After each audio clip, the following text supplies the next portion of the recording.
Rock, Hey, welcome into the weeds, mate. how you going, brother? Good, mate. We are in the hemp bar Yeah. at the Nimbin Hemp Embassy, mate. Yeah, You're yeah. availing yourself of a big spliff, Yeah, kicking back. Tell us about your journey with cannabis, mate. You've been in Nimbin a while and yeah, over bit 20 of a years. 20 years, bit of a Yeah. grower, bit of a.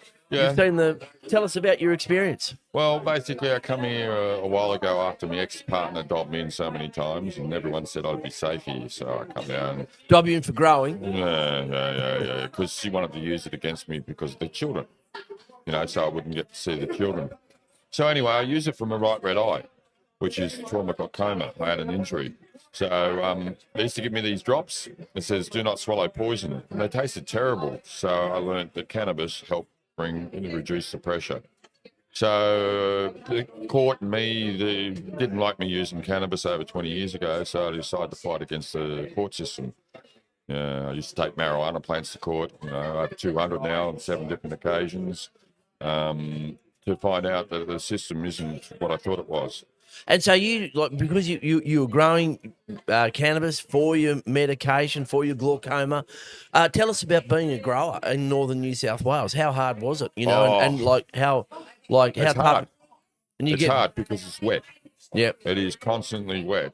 Sometimes you get 9 months of the year where it's just raining and you've got to try and flower in that. You don't get the sun. And then not only that, all the rot that comes in.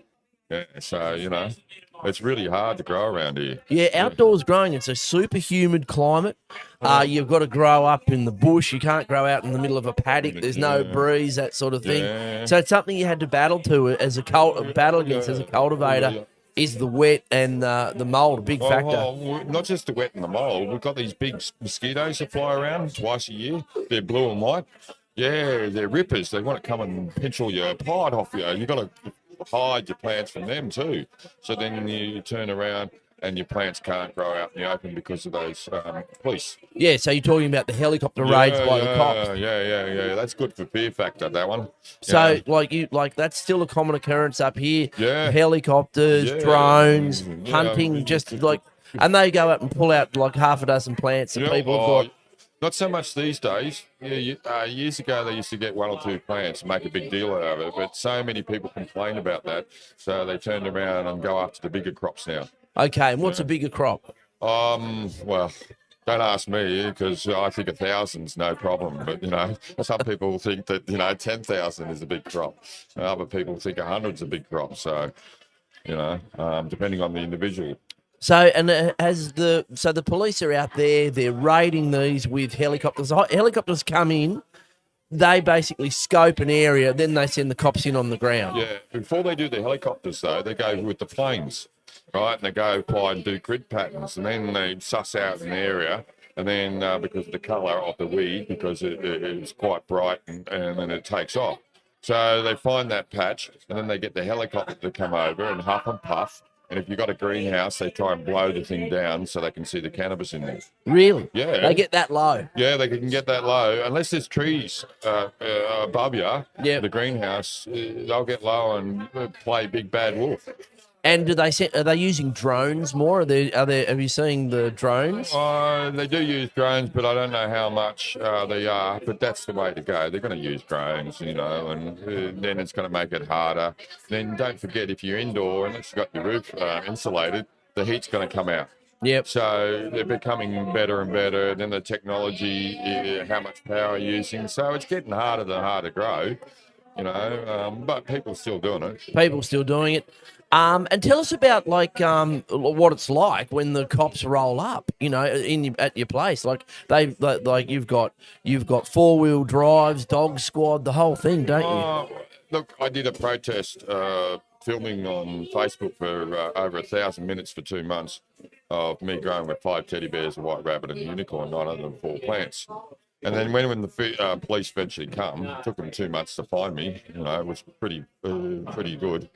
They just come down in the car, no dogs or anything like that, and just come and arrest me. They're looking for the teddy bears too, but they couldn't find them. What are the teddy bears? I did a film to take the piss out of the court, right, and the system, because I found that it was a religion. So I baited them to come and grab me. And so they did. It took them 2 months to find me, which was very hard because the phone would come in and out, so they couldn't pin me on the phone. But eventually they come and raided the place. And then we went to court and mucked around in court, and then they gave up on me. Have you ever been to jail for it? Oh, yeah, I spent a year in jail, and then they gave up on me. What do you mean? They just let you out? Well, I asked the question of the judge, you can show me the laws that allow you to impose the government's religious observance of name, age, address, child, and subject. And Judge Yahina put her hands up and says, I'm not forcing you to do anything, and told the prosecutor, that she's having a tea break, and they withdraw the charges of large commercial, large cultivation, large supply. And What? I televised it for 1,000 minutes on Facebook. Surely that's enough to convict anyone, but obviously not with me. And you walked away, but you did spend a year in the can. Yeah, because I was on remand. Yeah, right. Yeah, see, this is the trick. When you go on remand, it doesn't mean you're guilty or innocent. No, you're We just just waiting. lock you up, yeah. They just lock you up. Yeah. And we So make a you're on remand for a year for growing weed. Yeah, but No, they gave up. no other charges, anything, No. just weed. Yes, I did televise it on, the internet, Facebook for 1,000 minutes, Surely it's enough to convict you.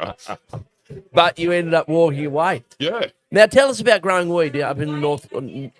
How do you have you been a plant breeder? Are there particular types? Or what are you looking for with your weed? What sort of weeds grow well here? Is it just seeds that have been handed around in the community? You can get cuttings, you can get seeds, but the biggest problem is in flowering time, how much rain is going on. Yep. That's the biggest. But to grow around here is pretty hard because of the fact that you get so much moisture. You can do things like cleaning up your plants down the bottom, Yep. where you clean them all up and then you allow the airflow in. You can do things like keep the calcium up, right? And then that will keep the minerals up. Because when it rains around here, what happens is the soil goes acid. So by putting calcium in, you're bringing up the soil pH, which then it can get access to. So a bit of dolomite or lime or something like that? Yeah, use a bit of that, but also lime balls. Because when the rain comes, it doesn't wash away as quick. Yeah, okay. It takes longer because you got to do the extra out west or down south and north.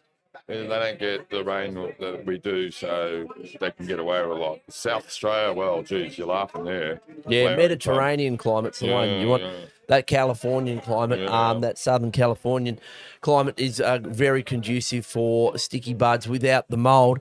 What about curing and harvesting? And that must be just handling massive amounts of herb. Well, I found that you can dry it out with a fire, but then it stuffs it because it dries it out and then it goes crumbly and you won't get anything.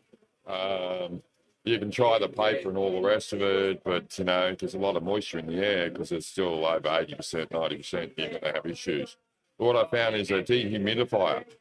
Yep. And then you get it in and then you put it in about 80% humidity to start off. So you bring it down. And then you go to 75, and then you keep on going down to, I think it's between 45 and 55 to dry it out. And then you sit it there, and then you go store it in a barrel and cure it there. And you just getting it out, burping it, that sort of thing. But I leave the leaf on it, but I take all the stem off it.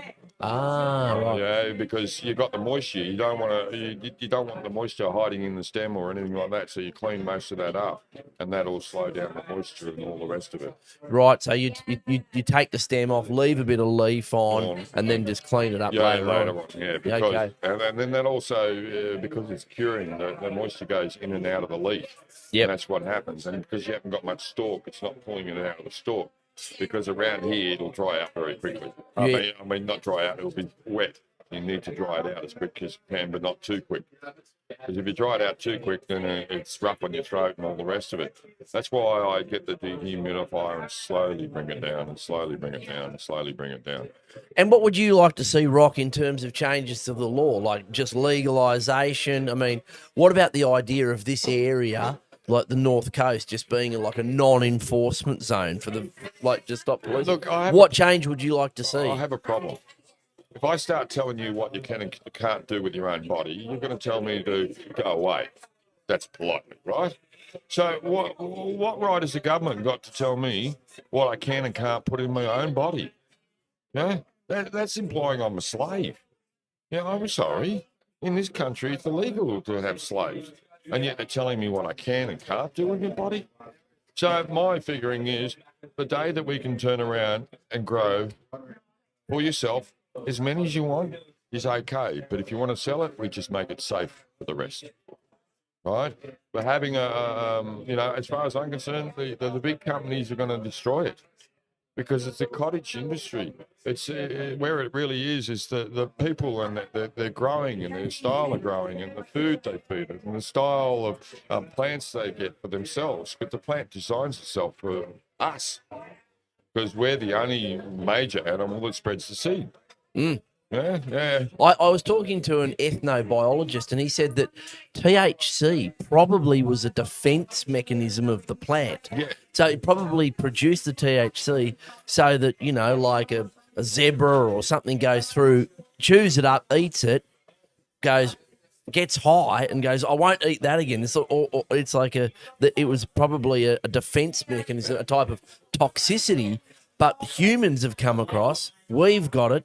We've got these endocannabinoid systems and we've got cannabis receptors. Bang, we've discovered this plant. Yeah. Well, here's the issue I have. Which come first, the plant or the jellyfish receptor? So which come first? But if you ever have a whole heap of plants, you might get a wallaby that comes along and then eats it and then goes away. And as far as I know, when he goes away, where was that? He doesn't remember. But if they don't hop away, they'll sit around your plant and you'll see them sitting around the plant. Yeah. So they keep on eating it and they will demolish your plant. I have seen a possum eat itself to death. Eat itself, get in the cage and just eat so much. That's fine. Yeah. So now another thing cannabis does is when it's cold, it produces the crystals. Why? To try and keep itself warm. Yeah. Right? And all the rest of it. Another reason is when it gets hot or rain, it produces the crystals to turn around. So that when you start flogging it, it starts trying to protect itself, makes itself bitter and all the rest of it, a defense mechanism. Yep. Right? But, as some people know and others don't, we get cannabinoids when we get our mummy's titty the first time. The colostrum and all the rest of it. So we adapt it to the plant and the plant adapts itself to us because we're a symbiote with each other. No different than the cassowary and all the food that it eats up north. Same thing. It's created the plants and the plants create the food for the animal so it spreads its young. Yeah. Yeah, no difference. Yeah, it's an amazing story, the cassowary, that high-end herbivore, how important it is to creating a rainforest. Yeah, it's the same as us. We do the same thing. We just don't realise it. Yeah, it's an interesting thing. Do we farm plants or do plants farm us? Well, are they cultivating? Is wheat actually cultivating us, or are we cultivating wheat? Yeah. It's like Probably the chicken both. and the egg. Which come first? Yeah, and I believe that we are cultivating that, but it's also cultivating us because we pick out what we want. So it has the variation that we pick out, and then we spread its young, and then it keeps on diverting. Because as far as I know, it was pups to start off with, like cycads and bromeliads. They would get pups coming out. And then biodiversity wasn't much. And then we had macroism. The biodiversity was a little bit, but it wasn't until the plant world went male and female that the biodiversity went up through the roof. Yes. Because the male's eating one type of food and the female's over there eating another. And the cannabis can spread over 5 k's, the pollen. I've seen pictures of Afghanistan where big clouds of the resin from the male. Yeah. And I believe we're making our cannabis more feminized or macroism now, which for centuries we've been turning around and making sure we smoke that and we pollinate with that one. But now the macroism is coming into the cannabis plants. I don't think it's good. No. Yeah, you see a lot of that. There's a lot of mucking around with the genetics, with the we see with auto flowering, feminized seeds, People are picking sort of convenience over potentially what's a better product, a better medicine, and better in the long term in terms of genetic diversity. But you also got kickbacks. When you can have a lady that's got twins inside of them, one's black and one's white. Well, when you look at it, it was the father's family that got into the cross pollination, but it still kicked back how many generations? Yeah, and so this is what happens no matter what. As far as I know, the water holds the information, and it keeps on passing that information on. Yeah. And it can be quite a few generations, and all of a sudden you get what? A redhead. Yeah. Yeah, but it wasn't in the family for 5 generations. Yeah, that's true. Yeah, That's true. It's the same as the cannabis plant. Same thing. But the best thing about a feminine C or a mafro is it's stronger. And that's how they get the strength out of it. That's why they're getting stronger and stronger, because I believe because of the macroism. When you say stronger THC content, and all stronger. The macros are stronger. Doesn't mean it's better or worse, but it's just stronger. But eventually you're going to encourage that back again, that it won't go male or female. Because my understanding is the way you make a macro or female, a macro and pollinate is silver. Yeah, silver nitrate. Yeah, and my understanding, you just feed one plant the silver and have other around it. Otherwise, if you don't, you will encourage more macroism doing it on the same plant. And then they can get the variations, and it's not like normal growing seeds where it could take 5 to 10 years to stabilize it. With feminized, you can stabilize it a bit better, but the next generation is not so much. It changes so quickly and all the rest of it. Well, look, it's a super complex area, Rock. You've been doing it for a long time, mate. Well, I'm having a go. You have a crack, mate. At life. What sort of season at life too? What sort of season has it been this year? I haven't started yet. Haven't you? No, because it's too wet. It's too wet. Yeah, it's too wet, but I do in-out grow in winter time. Yeah, okay. Yeah, because the THC comes out, it goes purple and all these things. It's trying to protect itself in the cold. In the cold, yeah, cold. There's a lot of research coming out about like those stresses on a plant, like high altitude, high altitude, cold, produce just a whole different range of compounds in terms of different types of THC and cannabinoids. And that's something you're into. Yeah, well, it's no different than the Papua New Guineans. When you look at down low and then you look up high and look at the people, they're a lot shorter up in the highlands, where in the lower lands they're taller.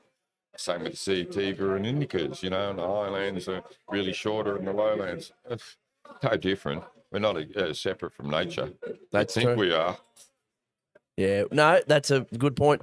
Well, look, mate, thank you so much for coming and sharing your story about growing and North Coast. Really appreciate it. Thanks, Rock, for coming on Into the Weeds. No worries.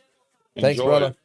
Thanks, mate. Have a good day out there. We will. Don't forget, folks, like, subscribe, and share.